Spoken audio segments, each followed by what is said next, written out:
Hindi pa kumakalma ang presyo sa merkado kaya masusundan pa raw ang malakihang taas presyo sa petrolyo. Ayon po yan sa Energy Department. At sa gitna po ng hindi maawat na pagmahal, sinertipikahan na bilang urgent ni Pangulong Bongbong Marcos ang panukalang magbibigay sa kanya ng kapangyarihan para suspindihin o bawasan ang excise tax. Saksi si Maki Pulido. Sa Lunes, nakatakdang isa lang sa ikatlo at panghuling pagbasa ang House Bill 8418 na layong bigyan ng kapangyarihan ng Pangulo na suspindihin o bawasan ang excise tax sa petrolyo kapag may national o global economic emergency. Certified as urgent na ito ni Pangulong Bongbong Marcos. Sa kanyang liham kay House Speaker Faustino D., sinabi ng Pangulo na kailangan ng panukala para agad makaresponde ang pamahalaan sa di pangkaraniwang pagbabago sa presyo ng petrolyo.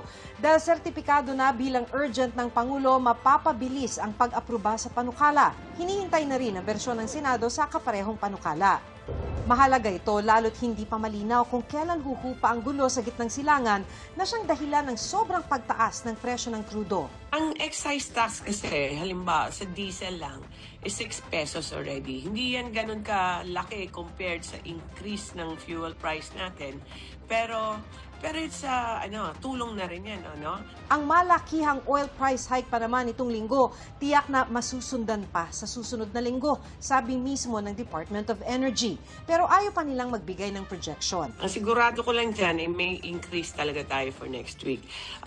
Hindi kumakalma yung merkado eh. At ayon sa industry sources, posibleng tumaas ng 10 to 12 pesos ang kada litro ng gasolina, 13 to 15 pesos sa diesel at 6 pesos sa kerosene.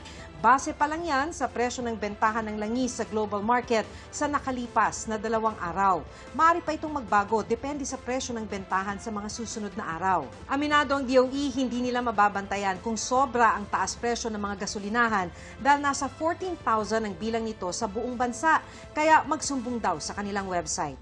Sa gitna ng di maawat na pagtaas ng presyo, wala na raw patid ang dating ng mga nagpapagas sa gasolinahang ito sa Quezon City. Hindi na po ito normal kasi po nung nakakaraan, isa-isa lang po yung dating. Ngayon po, bultuhan po, marami po sila. Inabot po namin yung pagtaas uli ng presyo, kaya ngayon pa lang po, nagkakarga na po kami ng gas. Para makatipid naman po kahit paano. Pero ang iba, Sunod sa Agos na lang, wala man kami budget para mag-imbak ng mag-imbak eh. Kaya kung ano lang yung presyo, yun na lang ma'am.